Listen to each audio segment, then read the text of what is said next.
وهو الغفور الودود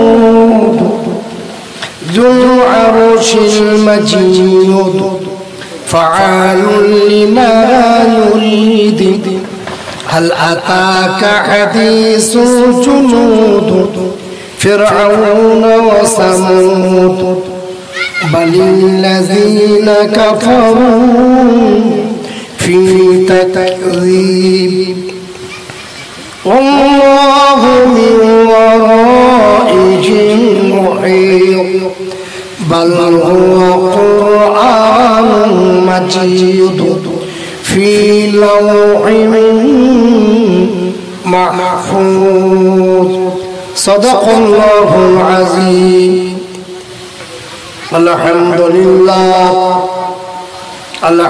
لله نحمده ونستعينه ونستغفره ونؤمن به ونتوكل عليه ونعوذ بالله من شرور أنفسنا ومن سيئات أعمالنا من يهده الله فلا مضل له ومن يضلله فلا هادي له ونشهد أن لا إله إلا الله ونشهد أن سيدنا ونبينا وحبيبنا ومولانا محمدا عبده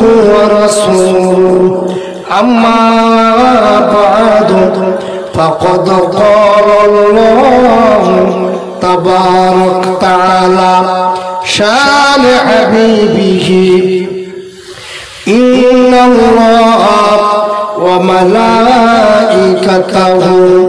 يصلون على النبي يا أيها الذين آمنوا صلوا عليه وسلموا تسليما اللهم جل جلاله مولانا محمد وعلى آل سيدنا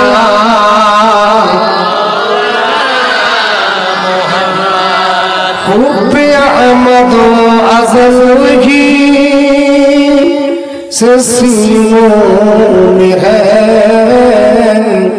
میں یہاں ہوں میرا دل مدینے میں ہے اللہم صلی علی مولانا محمد وعلى آل سيدنا مولانا محمد کعبہ کی ظلمت میں بدرود جا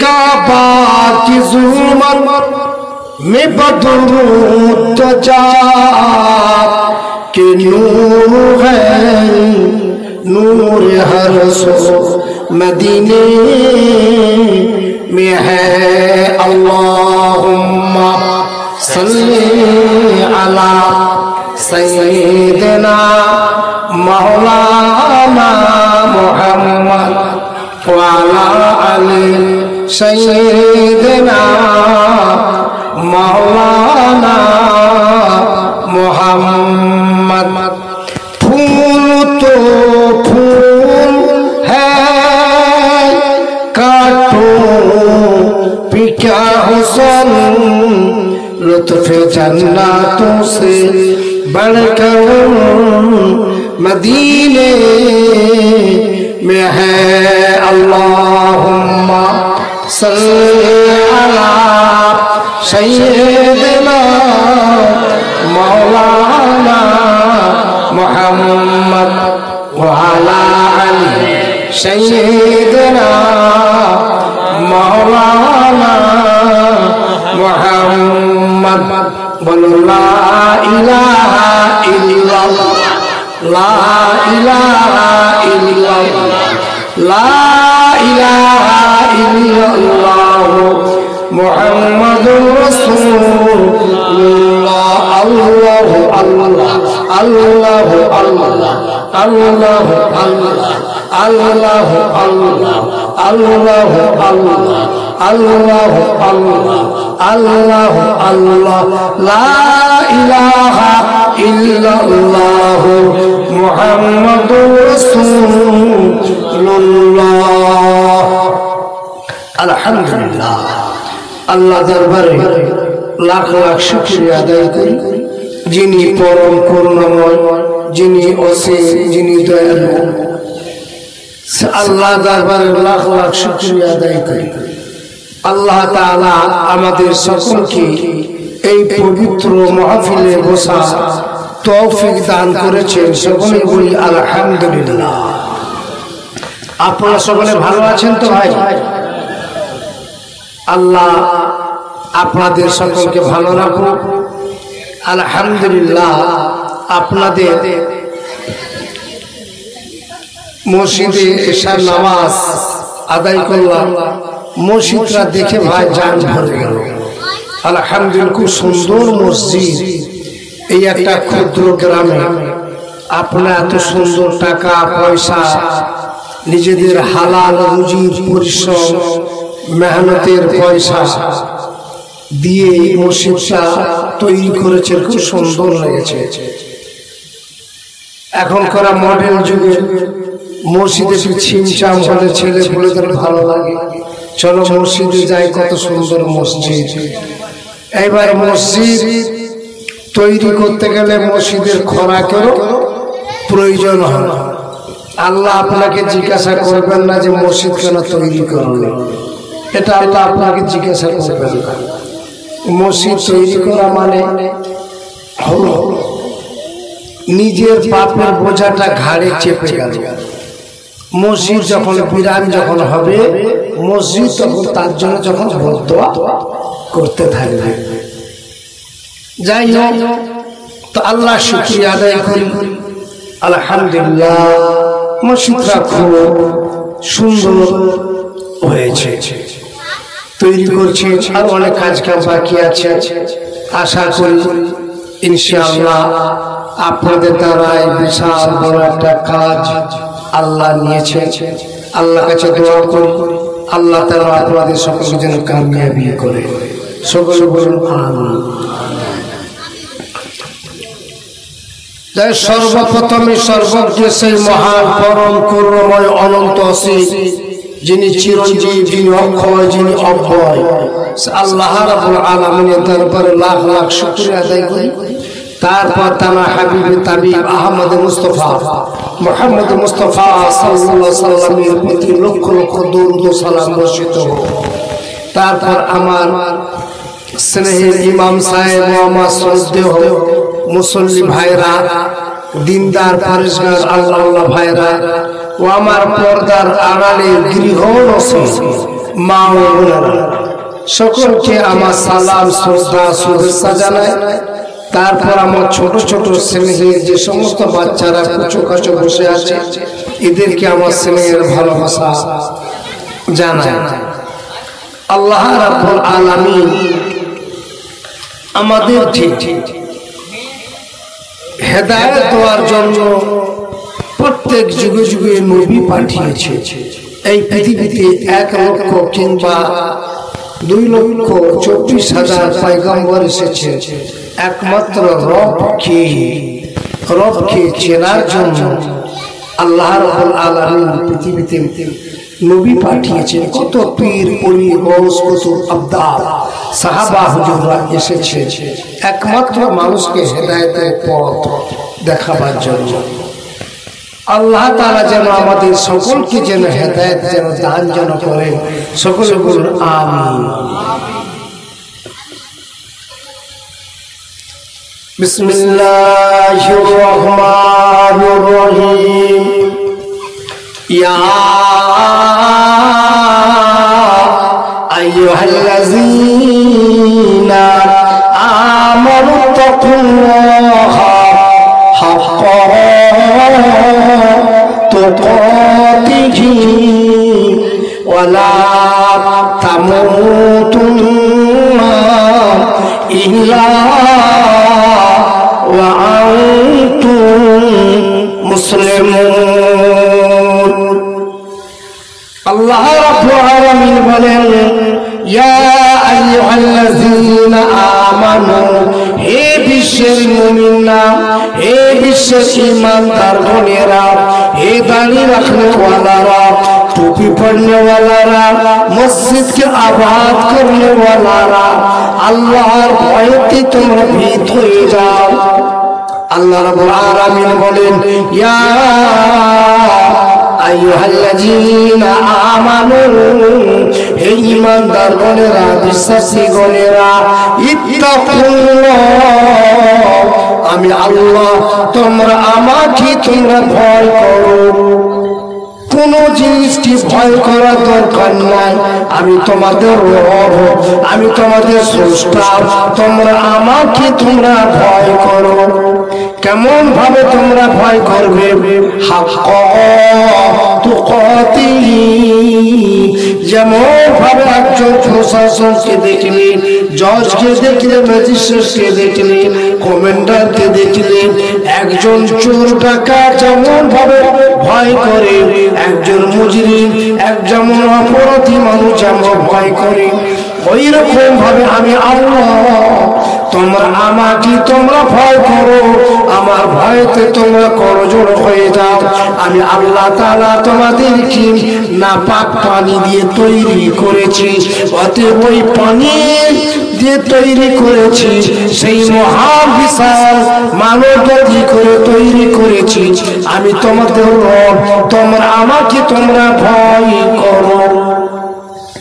আল্লাহ বলে ওয়ালা তামুতুন্না ইল্লা ওয়া আনতুম মুসলিমুন। ও দুনিয়ার মানুষেরা, তোমরা ওয়ালা তামুতুন্না, অতক্ষণ পর্যন্ত তোমরা মৃত্যুবরণ তোমরা করবে না, যখন তোমরা মৃত্যুবরণ করবে তোমরা ইল্লা ওয়া আনতুম মুসলিমুন, তোমরা মুসলমান হয়ে মৃত্যুবরণ করো। কুকুর বিড়ালের মতো তোমাদের মৃত্যুটা যেন না যেন হয়, কলেমা তৈয়বা পড়তে পড়তে তোমাদের মৃত্যুটা যেন হয়। আমার মৌতটা যখন হবে, আপনার মৌতটা যখন যেমন হবে, ওই মৌতের সময় যেন কলেমা তৈয়বাটা যেন হয়, ওই মৌতটা যেন তাই নামাজের পার্টিতে হয়, ওই মৌতটা যেন শুক্রবার দিন জুমার দিন হয়, ওই মৌতটা যেন রমজান মাসে হয়, ওই মৌতটা যেন সাজদা হালতে সাজদায় গিয়ে যেন সুবহানা রাব্বিয়াল আ'লা বলে আল্লাহ প্রশংসা, আল্লাহর গুণগান করতে করতে যেমন মৌতটা যেন হয়।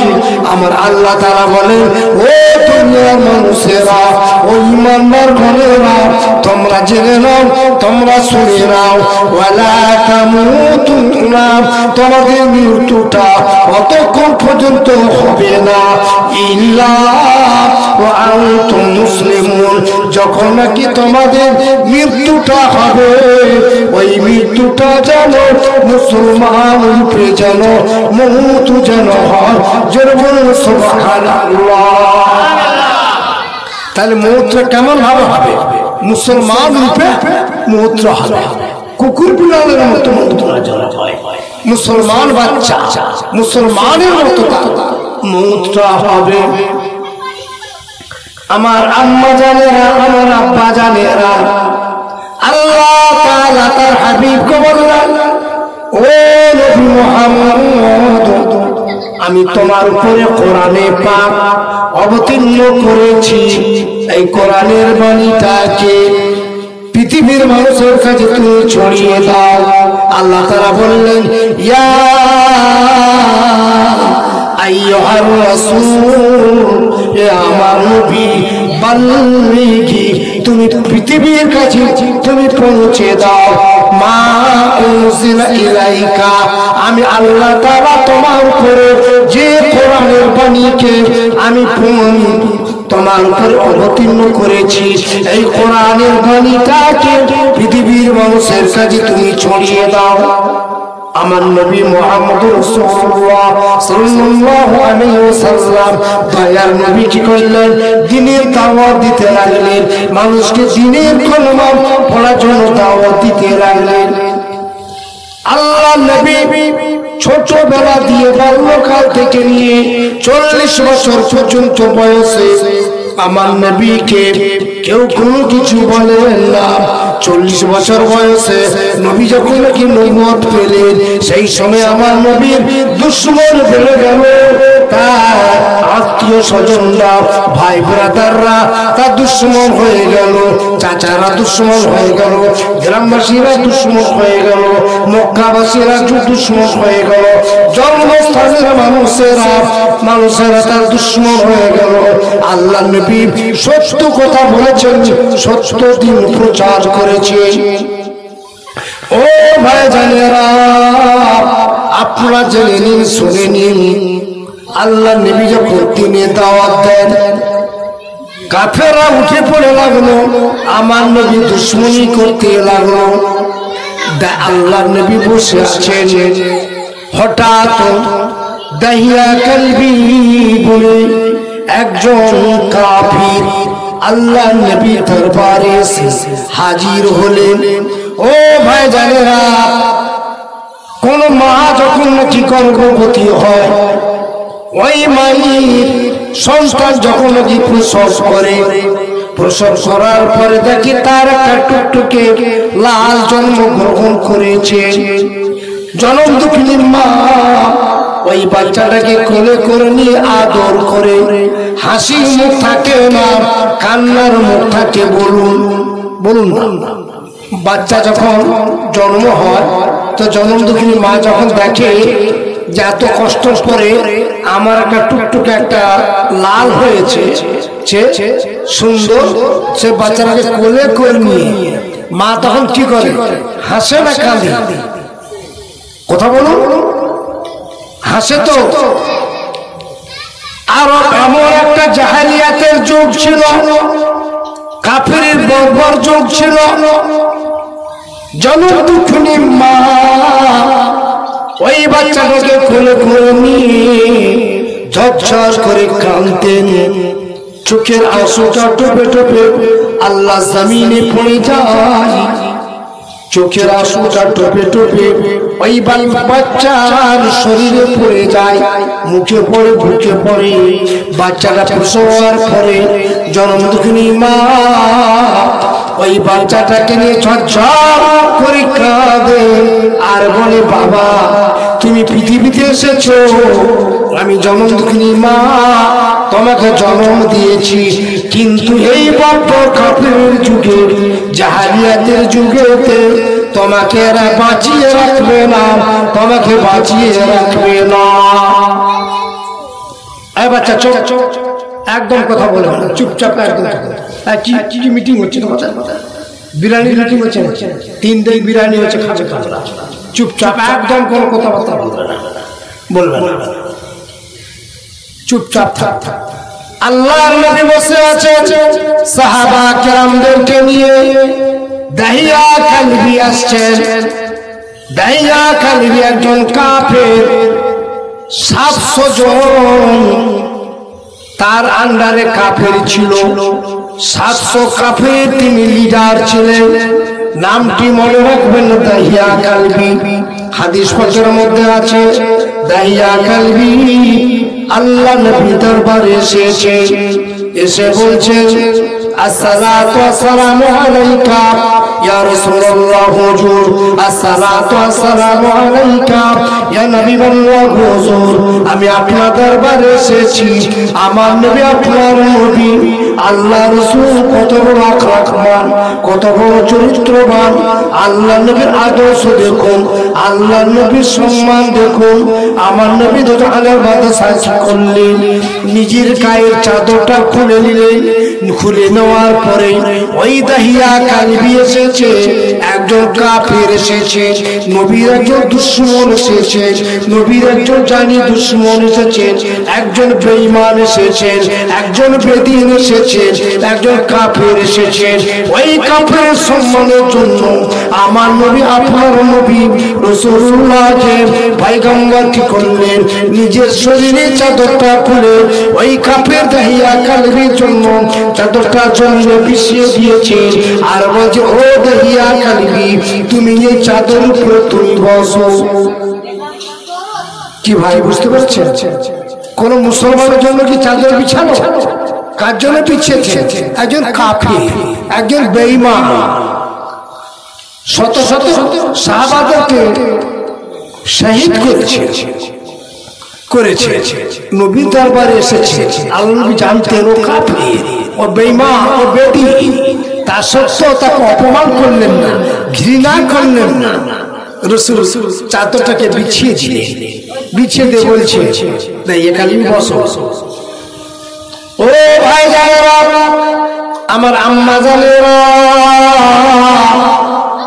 আল্লাহ রাসূলের চাদরটাকে নিয়ে দাহিয়া কালবি কি করলেন দাহিয়া কালবি জমিন থেকে চাদরটা তুলে নিয়েছে তুলে নেওয়ার পরে মাথায় লাগাতে লাগলেন দাহিয়া কালবি চাদরটাকে নিয়ে মাথায় লাগিয়েছে ঠোঁটে লাগিয়েছে চুমা কাটছেন চোখে লাগাচ্ছেন সিনাতে লাগাচ্ছেন পুরো শরীরে বুলাচ্ছেন লাগিয়ে লাগিয়ে বলতে লাগলো ইয়া রাসূলুল্লাহ ইয়া নবীল্লাহ ইয়া হাবিবাল্লাহ হুজুর আপনি একজন চরিত্রবান নবী আপনি একজন আখলাকবান নবী আমি একজন কাফের আমি একজন বেঈমান আমি একজন বেদীন আপনার দরবারে এসেছি আপনি আমার সম্মানের জন্য আপনার শরীরে এই পবিত্র চাদরটিকে আপনি আল্লাহর জমিনে বিছিয়ে দিয়েছেন আমাকে বসার জন্য ও নবী মুহাম্মদ আল্লাহর রাসূল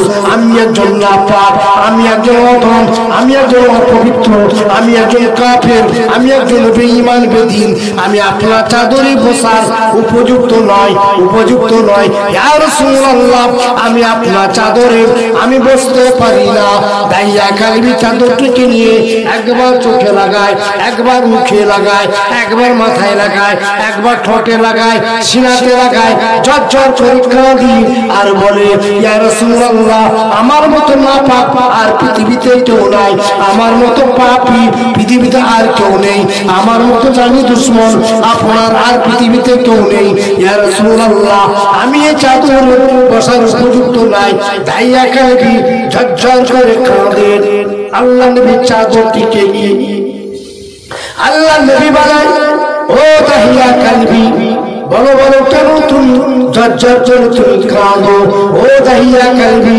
কেন তুমি কাঁদো বলো দাহিয়া কালবি তুমি কি জন্য তুমি এসেছো বলো দাহিয়া কালবি বলে আসসালাতু ওয়াসসালামু আলাইকা ইয়া রাসূলুল্লাহ ইয়া নবীল্লাহ হুজুর আপনার উপরে আমার মা বাচ্চা কুরবান হয়ে যাক ইয়া রাসূলুল্লাহ হুজুর আমি আপনার কাছে এসেছি আমি কালেমা তৈয়বা পড়ার জন্য মুসলমান হওয়ার জন্য আমি আপনার দরবারে এসেছি ইয়া রাসূলুল্লাহ আমি কালেমা পড়তে পারি আমি মুসলমান হতে পারি আমি কতগুলো অন্যায় করেছি আমি কতগুলো পাপ করেছি আমার এই পাপগুলো যদি ক্ষমা হয়ে যায় তাহলে আমি আপনার হাতে হাত দিয়ে বাইত হয়ে আমি কালেমা তৈয়বা পড়ে মুসলমান হয়ে যাব জোরে বলুন সুবহানাল্লাহ আল্লাহ রাসূল বললেন ও দাহিয়া কালবি তুমি এমন কি কি পাপ করেছো? তুমি পাপের কথা একবার তুমি বলো। দাইয়া কালবি বলতে লাগলেন, ইয়া রাসূলুল্লাহ, ইয়া নবী আল্লাহ, হাবিব আল্লাহ, আমি এমন পাপ করেছি আমার মনে হয় আমার গুনাহটা ক্ষমা হবে না, আমার গুনাহটা বড় আল্লাহ ক্ষমা করবেন না, আপনি আমার পাপগুলোকে মেনে নেবেন না। দাইয়া কালবি থরথর করে কাঁদে। আল্লাহ নবী বলেন, ও দাইয়া কালবি, কেন তুমি থরথর করে তুমি কাঁদো? বলো বলো তুমি কি পাপ করেছো? দাইয়া কালবি বলেন, ইয়া রাসূলুল্লাহ, আমি একজন বেঈমান, আমি একজন পাপী, আমি একজন নাফরমান। ইয়া রাসূলুল্লাহ, রাসূলুল্লাহ, আমি 40 বছর ধরে আমি অগ্নি পূজা করেছি। ইয়া রাসূলুল্লাহ, তা তো আমার মন আমার তৃপ্তি হলো না। ইয়া রাসূলুল্লাহ, আমি 40 বছর ধরে আমি সূর্য পূজা করেছি। ইয়া রাসূলুল্লাহ, আমি 40 বছর ধরে আমি ঠাকুর পূজা করেছি। ইয়া রাসূলুল্লাহ, আমার এই গুনাহগুলো কি ক্ষমা হবে কিনা? আল্লাহ নবী বলেন, ও দাইয়া কালবি, বলো বলো তুমি আর কি তুমি গুনাহ করেছো বলো। দাইয়া কালবি বলেন, আমি 40 বছর আগুন পূজা করেছি, 40 বছর সূর্য পূজা করেছি, 40 বছর ঠাকুর পূজা করেছি। ইয়া রাসূলুল্লাহ, এর থেকেও আমি আরো যখন কাজ করেছি, আমি কত জিনা করেছি, কত ব্যভিচার করেছি, কত রাজানি করেছি, আপনার সাহাবাদেরকে কত হত্যা করে দিয়েছি। ইয়া রাসূলুল্লাহ, আমি একজন নাপাক, আমি একজন অধম, আমার মতো পাপী পৃথিবীতে আর কেউ নেই। ইয়া রাসূলুল্লাহ, আমার এই গুনাহটা যদি ক্ষমা হবে কিনা? আল্লাহ রাসূল বলেন, ও দাইয়া কালবি, বলো বলো আর কি তুমি গুনাহ করেছো? দাইয়া কালবি বলেন, ইয়া রাসূলুল্লাহ, আমি এমন একটি গুনাহ করেছি, ওই গুনাহের কথা আমি বলতে পারছি না। ইয়া রাসূলুল্লাহ, যদি আমি গুনাহের কথা যদি বলি, আমার মনে হয় আল্লাহ সব আসমানটা ভেঙে আমার মাথায় পড়ে যায়। ইয়া রাসূলুল্লাহ, আমি যদি গুনাহের কথাটা যদি বলি, এই জমিন যেন ফাটল ধারণ করে, আমি যেন তার ভিতরে প্রবেশ করি। ইয়া রাসূলুল্লাহ, ইয়া নবী আল্লাহ, ইয়া হাবিব আল্লাহ, আমি এমন একটি গুনাহ করেছি, এমন একটি পাপ করেছি, আমি পাপের কথাটা বলতে গেলে আল্লাহ যেন আমার জবানটাকে যেন বন্ধ করে দেয়, আল্লাহ যেন আমার হাতটাকে যেন প্যারালাইসিস করে দেয়, বন্ধ করে দেয়। ইয়া রাসূলুল্লাহ, আমি এমন একটি গুনাহ করেছি, আমি গুনাহের কথাটা আপনার সম্মুখে বলতে পারছি না। দাইয়া কালবি ঝরঝর করে কাঁদেন। আল্লাহ নবীর রুমাল মোবারকটাকে নিয়ে, চাদর মোবারকটাকে নিয়ে চুমা খানা ঝরঝর করে কাঁদেন আর বলেন, ইয়া রাসূলুল্লাহ, ইয়া নবী আল্লাহ, আমি এমন অন্যায় করেছি, পাপ করেছি। আল্লাহ নবী বললেন, ও দাইয়া কালবি, কি পাপ করেছো তুমি আরেকবার তো বলো। দাইয়া কালবি বলেন, ইয়া রাসূলুল্লাহ, আপনার সাহাবারা যখন কি যুদ্ধের ময়দানে চলে যায়, ওই ছোট ছোট মাসুম বাচ্চারা তাদের সাহাবাদের বিবিরা নিয়ে বাচ্চাকে দুগ্ধ পান করায়। আমি কি বললাম জানেন, আমি অত্যাচারী, আমি কাফের, আমি একটা ন্যাংরা তরোয়ার নিয়ে আপনার সাহাবাদের বাড়িতে আমি যেতাম, গিয়ে কি করতাম দেখলাম কোন পুরুষ নাই, ওই মায়েরা বাচ্চাকে দুগ্ধ পান করাচ্ছে। আমি একজন কাফের, বেঈমান, আমি একজন পাপী, আমি একজন নিষ্ঠুর, আমি মায়ের কোল থেকে ওই দুগ্ধগ্রস্ত বাচ্চাটাকে কেড়ে নিতাম, কেড়ে নিয়ে তার মুন্ডুটাকে আমি হাতে করে ধরতাম, আর তলোয়ার নিয়ে আমি তার মেরে দিতাম গলার মধ্যে। ওই ধরটা তার মায়ের কোলের মধ্যে পড়ে যেত, আমার হাতে মুন্ডুটা রয়ে যেত। যেমন ভাবে বেঈমান ইসরাঈলরা যেমন ভাবে ফিলিস্তিনের মধ্যে বাচ্চাদেরকে তারা নির্মম ভাবে তারা মায়ের কোল থেকে কেড়ে নিয়ে তারা নির্মম ভাবে তারা হত্যা করছে, তারা কতল করছে। ও ভাই জানেরা, ওইভাবে কাফের যুগে ওই ইহুদি নাসারা, এরা হলো সেই ইহুদি, সেই বজ্জাত, সেই শয়তান জাত, এরা হলো সেই ফিলিস্তিনের ইহুদি নাসারা যেমন ভাবে ছিল ইসরাঈলরা ফিলিস্তিনের উপর আক্রমণ করছে, ওই রকম ভাবে আল্লাহ নবী সাল্লাল্লাহু আলাইহি ওয়াসাল্লাম যেন ইহুদি নাসারা ওই রকম ভাবে দাইয়া কালবি আল্লাহ নবী সাহাবাদের বাচ্চাদেরকে ধরে নিয়ে এই রকম ভাবে মুন্ডকে ধরে করতো, ধরে তলোয়ার মারতো। জনম দুঃখিনী মা মার কোলের মধ্যে ওই বাচ্চাগুলো পড়ে যেত, আর হাতে থলটা পড়ে থাকতো, হাতে থলটা নিয়ে জমিনের মধ্যে ছুঁড়ে মারতো।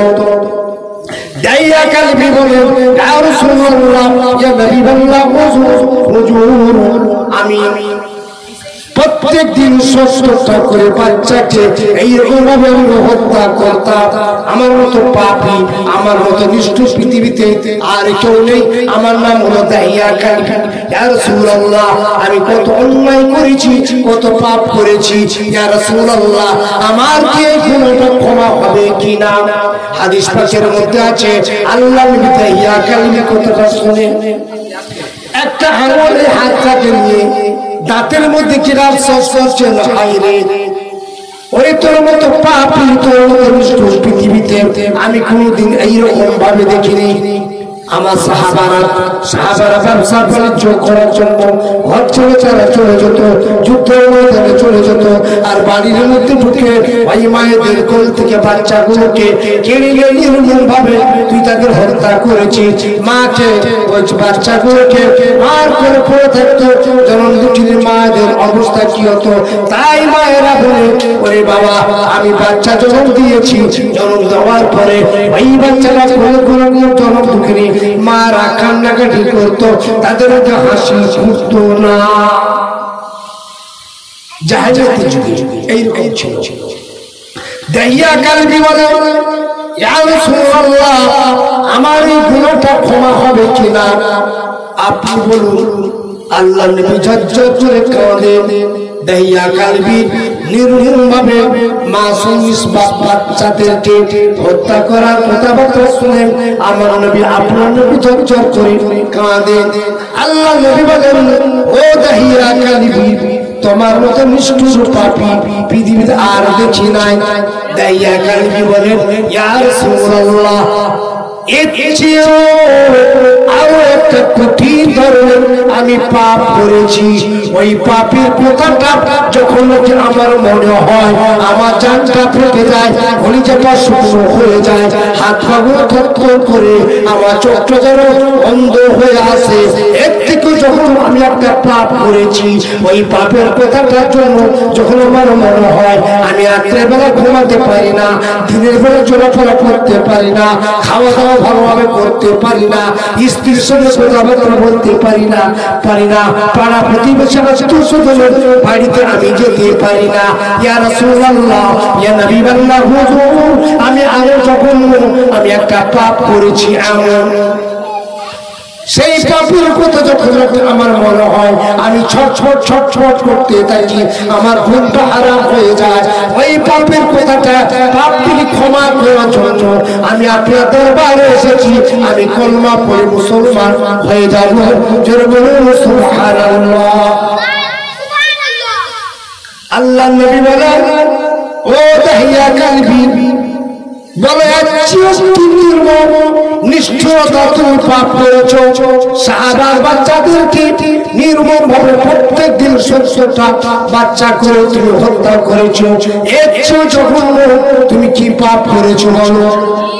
দাইয়া কালবি বলেন, ইয়া রাসূলুল্লাহ, ইয়া হাবিবাল্লাহ, ইয়া হাবিবাল্লাহ, হুজুর, আমি এমন একটা পাপ করেছি, ওই পাপের কথা আপনার সম্মুখে আমি আর বলতে পারছি না। আল্লাহ নবী বলেন, তুমি একবার বলো, একবার তুমি বলো। দাইয়া কালবি বলতে লাগলেন, ইয়া রাসূলুল্লাহ, ইয়া হাবিবাল্লাহ, ইয়া হাবিবাল্লাহ, আমার ব্যবসা ছিল, আমি ব্যবসায় 7-8 মাসের জন্য আমি ব্যবসায় চলে যাব।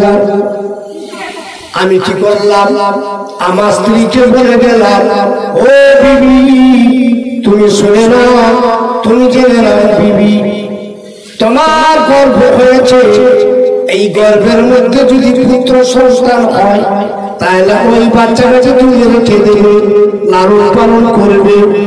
আর যদি তোমার গর্ভের মধ্যে যদি মেয়ে যদি হয়, তাহলে ওই মেয়েটিকে গোলা টিপে মেরে দেবে, নচেত ওই মেয়েদের মুখের ভিতরে নুন ঢুকিয়ে দেবে, দিয়ে মেয়েটাকে জ্যান্ত পুঁতে দেবে মাটি খুলে। আমি এসে যাব ওই মেয়েটির মুখ না যেন দেখি, যদি দেখি তাহলে তোমার জ্যান্ত কবর দিয়ে দেবো।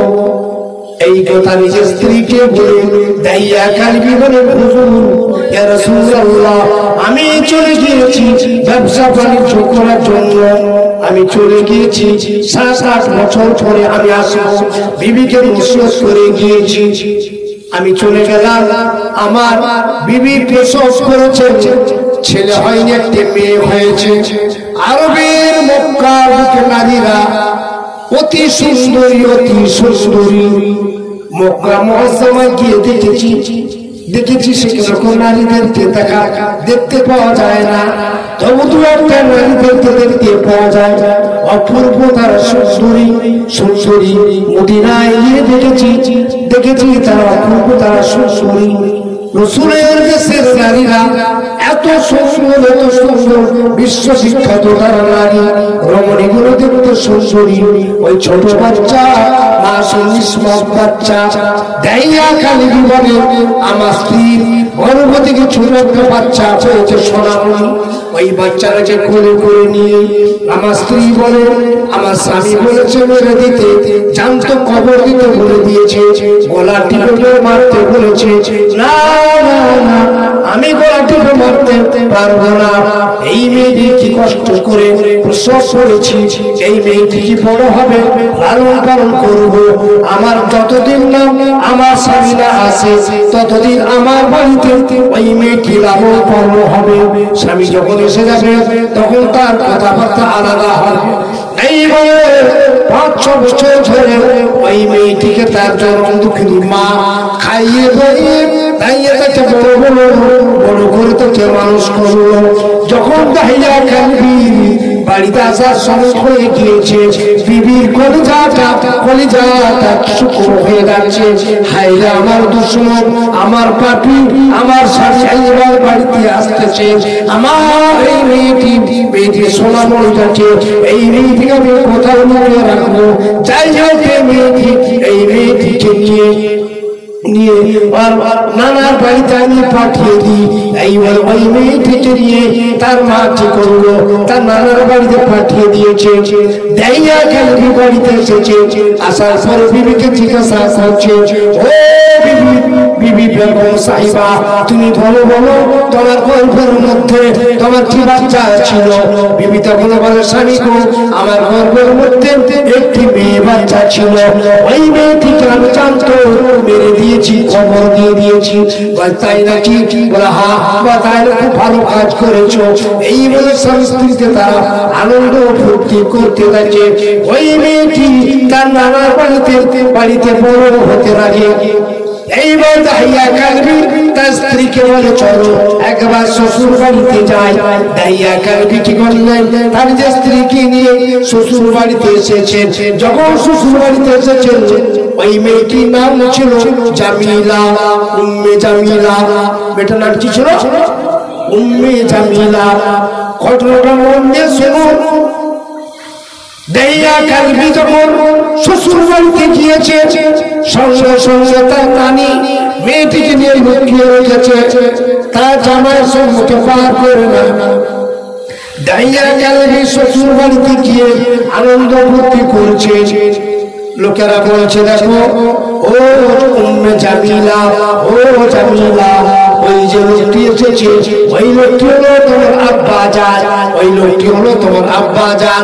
বলে, আমার আব্বা জান। মেয়েদের দিলটা বড় নরম হয়। মেয়েটার বয়স 7-8 বছর হয়ে গিয়েছে। তাই মেয়েটি কি করলো, চলো আমার আব্বা জানের কাছে আমি গিয়ে বসি। এই বলে, এখন আমি বড় হয়েছি, আমার আব্বা জান কিছু বলবে না। এই বলে তার নানি, তার মা ওই বাচ্চাটা মেয়েটিকে নিয়ে উম্মে জামিলাকে নিয়ে গিয়ে দাইয়া কালবির কাছে গিয়েছে। দাইয়া কালবির কাছে গিয়ে ওই মেয়েটি উম্মে জামিলা আব্বা জান বলে দাইয়া কালবিকে জড়িয়ে ধরেছে। যখন নাকি জড়িয়ে ধরলো, দাইয়া কালবি রেগে থরথর করছে। এই সুন্দরী মেয়েটিকে বলছে এই মেয়েটি হলো তোমার সেই মেয়ে, যে মেয়ের সম্পর্কে তুমি বলে গিয়েছিলে মেয়ে যদি হয় বলে দেবে, অতএব তোমার মেয়েটিকে আমি মারি না, এত সুন্দরী মেয়ে ঠিক আমি মারবো, তাই জন্য তোমাকে একে লালন পালন করতে হবে না। এই মেয়েটা নানার বাড়িতে নানির বাড়িতে মানুষ হবে, এ লালন পালন করবে। দেয়া কালবি রাগিতে টক টক টক টক করছে, রাগে পেপে ঝুনো নারকেলের মতো হয়ে গিয়েছে। দেয়া কালবি পেরেশান হয়ে গেছে, এই মেয়েটিকে ঘর থেকে বাইরে করে নিয়ে যাবে।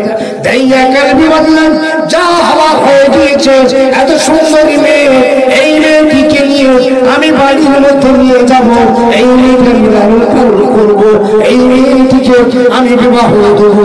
এই বলে দাহিয়া কালবি ওই ফুটফুটে মেয়েটা, ওই সোনামণি মেয়েটা জামিলা মেয়েটাকে বাড়িতে নিয়ে গেলেন। নিয়ে যাওয়ার পরে তার মাঠে গিয়ে বলছে, ও আমার বিবি বেগম সাহেবা শোনো, আজকে আমি মার্কেটের মধ্যে যাব, এই উম্মে জামিলাকে ভালো করে তুমি সাজিয়ে দাও, ভালো করে সুন্দর কাপড় পরিয়ে দাও, আমি আজকে মার্কেটে যাব, এই মেয়েটিকে সংসার করে নিয়ে যাব। জনম দুঃখিনী মা ঝরঝর করে কাঁদে আর বলে, হায় রে হতভাগা স্বামী, তোর মতো পাপী, তোর মতো নিষ্ঠুর পৃথিবীতে আর কেউ নেই। আমার মেয়েটাকে এইরকম কোনো কৌশল ছলনা করে নিয়ে গিয়ে না যেন মেরে দেয়। ওই মেয়েটির মা তার মাথাটা আঁচড়াচ্ছে, মাথাটা খুলে করেছে, তার কপুতার সুন্দর করে কাজল, সুন্দর করে সুরমা পরে দিলেন, সাজিয়ে গুছিয়ে দিলেন, আর বললেন স্বামী গো তোমার দুটো পায়ে ধরি, এই মেয়ের প্রতি তুমি যেন করে জুলুম করবে না, এই মেয়ের প্রতি তুমি কোনো অত্যাচার তুমি করবে না। না না না, এত সুন্দর মেয়ে, এই মেয়েটিকে কোনদিন আমি জুলুম করবো না, কোনদিন আমি অত্যাচার আমি করবো না। দাহিয়া কালবি কি করলেন, মেয়েটিকে নিয়ে চলে গেলেন। চলে যাওয়ার পরে ওই দাহিয়া কালবি নিষ্ঠুর পাপী কাফির বলতে ইয়া রাসূলুল্লাহ, ওই মেয়েটিকে নিয়ে আমি কোলে করে নিয়ে চলে আসলাম, মরুভূমির দিকে চলে গেলাম। মরুভূমির দিকে যখন চলে যায়, ধুলো বালিগুলো ঘুরে ঘুরে আমার গায়ে পড়ে। ওই মেয়েটি বলে, আব্বা যান তুমি আমাকে মরুভূমির দিকে, তুমি মার্কেটে যাবে বলে, বাজারে নিয়ে যাবে বলে আমাকে এই মরুভূমির দিকে, পাহাড়ের দিকে, এলাকার দিকে তুমি নিয়ে যাচ্ছ। আব্বা যান কেন তুমি আমাকে দিকে নিয়ে যাচ্ছ? তখন দাইয়া কালবি বলে, আমার মেয়েটিকে সন্তান দিলাম মা, ওই দিকে একটা কাজ আছে, ওই দিকে বড় মার্কেট আছে, ওই দিকে বড় বাজার আছে, সেখানে নিয়ে গিয়ে তোমাকে খাবার কিনে দেবো, তোমার কোনো জিনিসপত্র কিনে দেবো। দাইয়া কালবি বলে, আমি মেয়েটিকে অনেক দূরে নিয়ে চলে গেলাম। ইয়া রাসূলুল্লাহ, ইয়া নবীল্লাহ, হুজুর কি আর বলবো দুঃখের কথা। আমি কি বললাম, মেয়েটিকে দাঁড় করিয়ে দিলাম, দাঁড় করিয়ে দেওয়ার পরে আমি হাত থেকে পানিগুলো টানছি, টেনে টেনে গর্ত করছি। আমার মেয়ে উম্মে জামিলা ওই বালিগুলো আমার গায়ে লাগছে বলে তুলো বালি আমার ওই উম্মে জামিলা এসে আমার মুখে চুমা খায় আর বলে, আব্বা যান কেন তুমি গর্ত খুলছো, আব্বা যান কেন তুমি গর্ত খুলছো, ওই তুলো বালি তোমার গায়ে লেগে যায়। ইয়া রাসূলুল্লাহ, ইয়া নবীল্লাহ, ইয়া হাবিবাল্লাহ, হুজুর কি আর বলবো, আমার মতো নিষ্ঠুর, আমার মতো পাপী, আমার মতো কাফির, আমার মতো বেদী পৃথিবীতে আর কেউ নাই। ইয়া রাসূলুল্লাহ, আমি গর্ত খুলছি, মেয়েটাকে জানতে পুঁতে দেবো, জানতে খবর দেবো। আমার মেয়েটি এসে ওই ধুলো বালি আমার গায়ে লাগছে, শরীরে লাগছে বলে আমার মেয়ে হাত দিয়ে ছেড়ে দেয়। আমার দিনের রহম হলো না, আমার চোখে আসু বেরোলো না, আমার দিনের মধ্যে একটু কষ্ট বোধ হলো না। ইয়া রাসূলুল্লাহ, যখন ওই গর্তটা যখন আমার ছাতি পর্যন্ত, সীমা পর্যন্ত হয়ে গিয়েছে, উম্মে জামিলা আমার গায়ে ধুলো বালি লাগছে, উম্মে জামিলা মুছে দেয়, ছেড়ে দেয়, ঝরঝর করে কাঁদে। আব্বা যান, এই মরুভূমি এলাকা, এখানে মানব নেই, তার তুমি আর আমি আছো, কেন তুমি গর্ত খুলছো? এই গর্ত ধুলোবালিগুলো তোমার গায়ে পড়ে যায়। ইয়া রাসূলুল্লাহ, ইয়া রাসূলুল্লাহ, ইয়া নবীল্লাহ, হুজুর জীবন দুঃখের কথা, আমার মেয়েটার শরীরে ধুলোবালিগুলো ঝাড়তে থাকে। আমি নিষ্ঠুর, আমি নির্মম, আমি পাপী। ইয়া রাসূলুল্লাহ, আমি কি বললাম করে দয়া মায়া করলাম না? যখন গর্তটা আমার সিনা পর্যন্ত খোলা হয়ে গিয়েছে, আমার মেয়েকে কি বললাম, ও মা উম্মে জামিলা, দেখো তো গর্তটা কতটা খোলা হয়েছে। আমার উম্মে জামিলাকে নিয়ে গিয়ে গর্তের কাছে দাঁড় করে দিলাম। উম্মে জামিলা ওই গর্তের দিকে যখন তাকিয়েছে, সঙ্গে সঙ্গে ধাক্কা মেরে দিলাম। ধাক্কা মেরেছি। উম্মে জামিলা বাচ্চা মেয়ে, 7-8 বছরের মেয়ে, ওই মেয়ে কি গর্তের মধ্যে পড়ে গিয়েছে।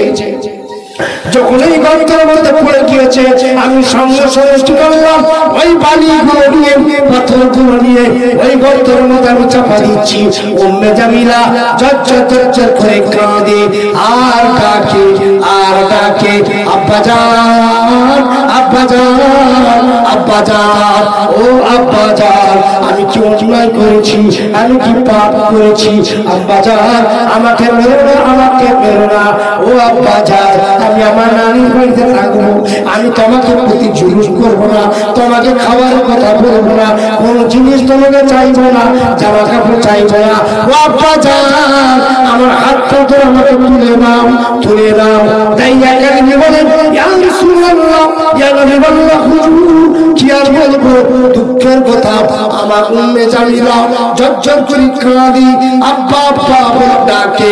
আমি পাথর নিয়ে তার মুখে মারি, পাথর নিয়ে তার মাথায় মারি, আর আমি বাড়ি টেনে টেনে ওই কবরটার লাঠি মেরে পুরোটাকে টাইট করে দিলাম। আমার জানতো মেয়েটা পুরো একদম মরে গেল।